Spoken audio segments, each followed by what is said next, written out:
ça c'est vraiment un vin à mettre de côté parce qu'il va prendre de la valeur.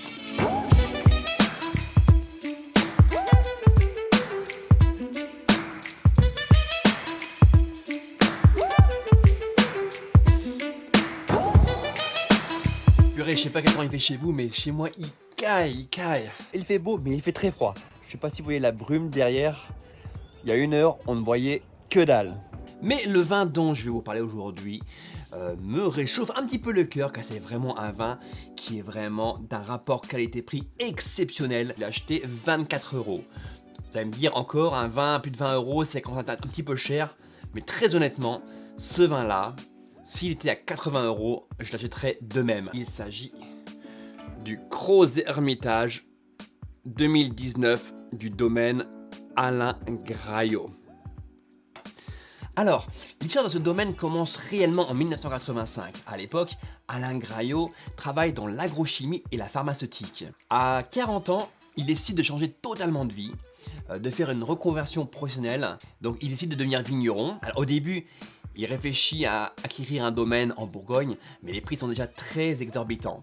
Du coup, il se rabat un peu plus au sud, dans la région septentrionale du Rhône, notamment l'appellation Cros Hermitage. Il sera rejoint par son fils aîné Maxime en 2008, puis plus tard en 2016 par son fils cadet Antoine. Il comporte à peu près 22 hectares, 2 ou 3 hectares en blanc, une petite partie sur Saint-Joseph, mais le gros est vraiment sur l'appellation Cros Hermitage, sur un sol de sable et de galets roulés. Ce qui est très intéressant au niveau de leurs vignes, c'est que même avant le rachat par Alain Graillot, ces vignes n'ont jamais été désherbées chimiquement, uniquement mécaniquement. Et sa politique, c'est un minimum d'intrants chimiques, que ce soit à la vigne ou pendant la vinification. D'ailleurs, les fermentations se font seulement à partir des levures indigènes dans des cuves en béton. Et ce qui caractérise vraiment le domaine Alain Graillot, ce sont les fermentations en grappes entières. Cela aide à apporter des arômes un peu plus épicés au vin et apporter un côté plus frais aussi. Le vin est macéré pendant 3-4 semaines, ce qui apporte vraiment une structure tannique assez importante.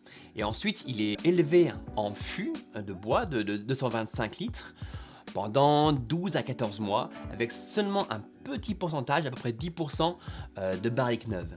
Alors ce millésime 2019, le Cros Hermitage Alain Graillot, est vraiment un vin exceptionnel, très concentré au niveau du nez, avec des arômes un peu de framboise, de myrtille, un côté un petit peu animal aussi, légèrement épicé, mais des notes un peu de thym. En bouche, il y a ce côté très charmeur, de fruits bien mûrs, un côté très chaleureux. C'est un vin qui est très structuré, avec des très bons tanins et très long en bouche. C'est vraiment le genre de vin, quand vous avez bu un verre, vous avez envie d'en prendre un deuxième. C'est un vin que je recommande à boire entre... il est bon maintenant, mais je dirais entre 2004 et 2030, ce sera vraiment son apogée. Je pense sincèrement que ce vin va prendre de la valeur. D'ailleurs, je viens d'en racheter 6 bouteilles pour ma cave perso et je me demande si je ne devrais pas en prendre plutôt une douzaine. Donc voilà, le millésime 2019 du Cros Hermitage de Alain Graillot. Alors surtout, n'hésitez pas à partager cette vidéo, à mettre un petit like, à vous abonner. Plus il y aura de monde qui nous suivra et plus nous pourrons faire vivre cette chaîne. Comme d'habitude, je vous mets sous la vidéo en lien les boutiques qui proposent ce vin. Et je veux peut-être vous mettre aussi quelques liens vers des articles que j'ai vus sur ce domaine qui sont très bien écrits. Donc voilà, si vous voulez en apprendre davantage sur ce domaine. Sur ce, je vous dis à après-demain.